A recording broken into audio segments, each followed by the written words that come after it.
देश के प्रधानमंत्री और देश के गृह मंत्री का सबसे पहले अभी 2 दिन पहले के 2 बयान आपको मैं सुनवाना चाहता हूं। फिर कांग्रेस पार्टी अपनी बात नए सिरे से रखेगी और मैं आप सबका स्वागत भी करता हूं। हाँ,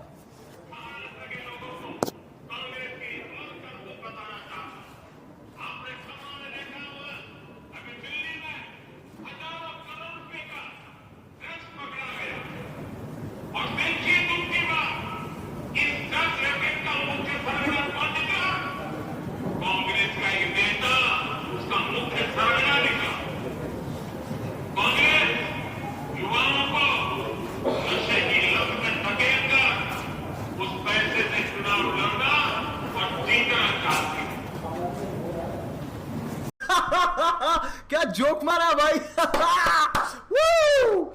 मजा आ गया भाई, मजा आ गया। ये बात यह है कि देश के प्रधानमंत्री ने वाशी में 24 तारीख का उनका बयान है। बात यह है कि देश के प्रधानमंत्री जी से मेरा आग्रह है मीडिया के माध्यम से कि मैं मध्य प्रदेश की सिर्फ 1 साल की वस्तु स्थिति उनको बताना चाहता हूं। 1 साल इंदौर में एक बरामदगी हुई जनवरी 2024 को। 5 किलो से ज्यादा यही नशा जो ड्रग्स से आसपास रहता है पकड़ा गया। भोपाल के तस्करों को गिरफ्तार किया, फिर उनके पास से यही मार्च 2024 में यही नशे का कारोबार पकड़ा गया। फिर रतलाम में अप्रैल 2024 को यही जखीरा पकड़ा गया। फिर जुलाई 2024 को ग्वालियर में फिर ये इसी तरह का जखीरा पकड़ा गया। फिर रतलाम में फिर अभी कुछ दिन पहले इस तरह का पकड़ा गया, अभी 1 महीने पहले की घटना है। और आज आप सब ने देश के सामने जो भोपाल की वस्तु स्थिति रखी कि लगभग 1900 करोड़ रुपए का ड्रग्स का कारोबार पकड़ा गया। सवाल यह है कि कारोबार पकड़ा गया, पर उससे बड़ी बात यह हुई कि ये मध्य प्रदेश पुलिस ने नहीं पकड़ा, ये गुजरात पुलिस ने पकड़ा। और साथ साथ जो इससे संबंधित एनसीबी केंद्र की नारकोटिक विभाग के अगेंस्ट काम करने वाली जो संस्था है उसने पकड़ा। गुजरात के गृह मंत्री जी का ट्वीट आया और उन्होंने कहा हमने ये सफलता पाई हर्ष संघवी जी ने। फिर 4 घंटे बाद कहा मध्य प्रदेश वालों का भी इसमें योगदान है। हमारी सरकार और पुलिस को पता ही नहीं था। 1 महीने से अखबार की खबर 1 महीने की है, पर हमारी जानकारी 2 महीने की कि पिछले 2 महीने से ये एजेंसियां यहां पर काम कर रही थी, अलग अलग तरीके से कर रही थी, पर मध्य प्रदेश पुलिस और यहां के कानून व्यवस्था से जुड़े हुए लोगों को इसमें सहभागी नहीं बनाया। क्यों? इसलिए कि उनकी मिली भगत थी, इसलिए कि वो साथ होते हैं तो ये पकड़े नहीं जाते। आखिर क्या हालात हो गए मध्य प्रदेश के और देश के। 80% घरों में किसी न किसी प्रकार का नशा बच्चा करता है। और नशे के तरीके क्या क्या हो गए। शराब, गांजा, भांग, चरस, ये मैड्रिक्स, अलग अलग प्रकार की दवाइयां, नाम ही नहीं पता, इतने नशे। और बच्चे कौन है ये बच्चे? ये कांग्रेस और बीजेपी के परिवार का आरोप प्रत्यारोप हो सकता है। ये बच्चे हमारे ही परिवार के हैं, मध्य प्रदेश के रहने वालों के ही परिवार के हैं। जिस माता पिता का बच्चा इस तरह के नशे में पड़ा है, उसकी खून के आंसू रोते हैं वो लोग। और इसके लिए दोषी कौन है?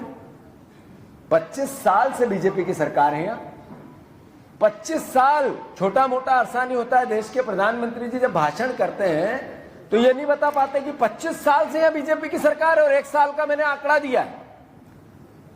अगर थोड़ी सी भी नैतिकता हो देश के प्रधानमंत्री की भाषा और उनके काम करने के तरीके में, तो ये गुजरात के सीएम का ट्वीट था और यही फिर 2-4 घंटे बाद का ट्वीट है। मध्य प्रदेश की सरकार या उसकी कोई एजेंसी का इस संदर्भ में कोई ट्वीट पिछले 1 महीने से यह है, पर आज तक नहीं पता चला। बात यह है कि मैं कोई राजनीतिक आरोप प्रत्यारोप में इस विषय पे नहीं जाना चाहता। सरकार बीजेपी की है, लोगों ने वोट दिया और सरकार बनी, तो सरकार मध्य प्रदेश की हमारी भी सरकार है, मुख्यमंत्री हमारे भी हैं। पर क्या ये लगातार इस तरह की घटनाएं आना मोहन यादव को अस्थिर करने का षड्यंत्र चला जा रहा है बीजेपी के अंदर? ये व्यक्ति है जो इसमें संलग्न पाया गया। ये उप मुख्यमंत्री के करीबी इसकी खुद की प्रोफाइल पे 500 वीडियो और 500 फोटोग्राफ्स है। लगातार युवा मोर्चा का नेता है। देश के प्रधानमंत्री जी और देश के प्रदेश के मुख्यमंत्री जी से मेरा सवाल है, क्या अब उप मुख्यमंत्री जी का आप इस्तीफा लोगे? आपने ही कहा, आप ही ने कहा, भाषण 3 दिन पहले का प्रधानमंत्री जी, क्या आप मुख्यमंत्री जी का, उप मुख्यमंत्री जी का, देवड़ा जी का इस्तीफा लोगे? क्या लेना चाहिए कि नहीं लेना चाहिए? आखिर ये नशा किस घर को सुख देता है? कौन लोग हैं? इसमें कोई पार्टी नहीं हो सकती, कोई विचार नहीं हो सकता, कोई दलगत बात नहीं हो सकती, कोई आरोप प्रत्यारोप नहीं हो सकता है। आखिर ये मध्य प्रदेश का बच्चा जिसके पास रोजगार नहीं है, घर में यातना है, परेशानियां हैं। मैं उस दिन भी जब मैंने पीसी ली थी तो बोली थी ये बात कि दिन भर रील देखता है, नशा करता और क्राइम करता है। आखिर कैसा मध्य प्रदेश बन रहा है? ये सुधीर गुप्ता उनके सांसद है, उनके साथ इनके हर तरह के फोटो, ये तो मैंने बानगी दी है। उनकी प्रोफाइल पे चले जाओ, 500 मिलेगी और थोड़ी देर में ही चले जाना, नहीं तो अभी सब डिलीट हो जाएंगे। थोड़ी देर बाद उसकी प्रोफाइल पर से सारा काम डिलीट होने वाला है। तो आखिर कैसा प्रदेश बन रहा है हमारा? बलात्कार में हम नंबर 1, नशे के कारोबार में हम नंबर 1। नशे के कारोबार को सरकार और सरकार से जुड़े हुए लोगों का संरक्षण में मध्य प्रदेश नंबर 1।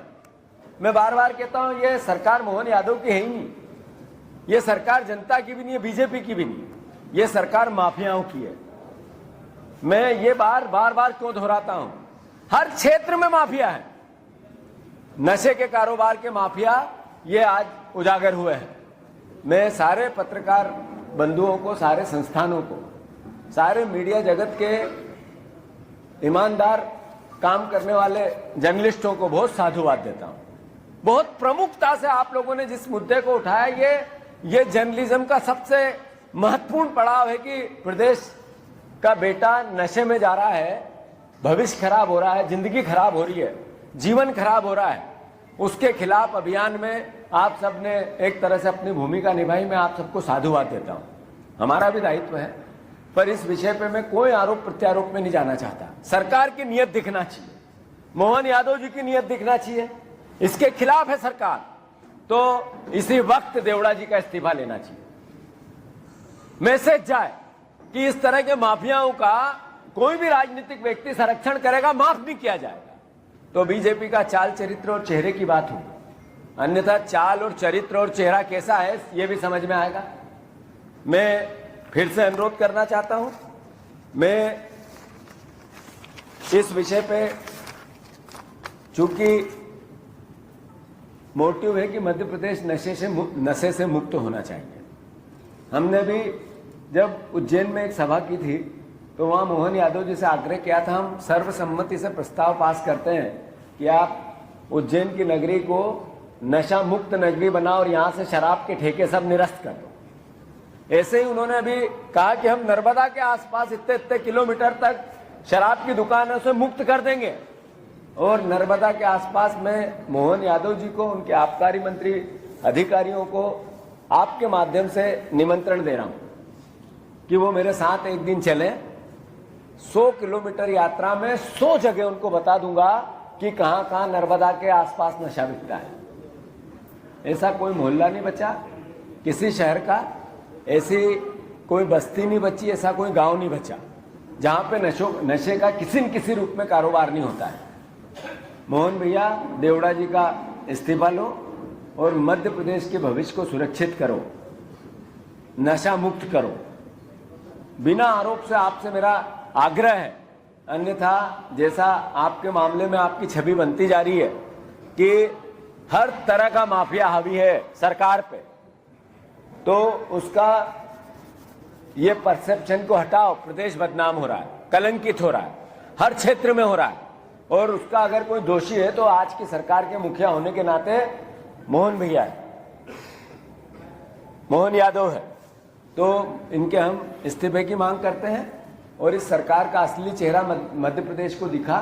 ये हम बार बार जो बात बोलते थे उसकी पुष्टि हुई। धन्यवाद।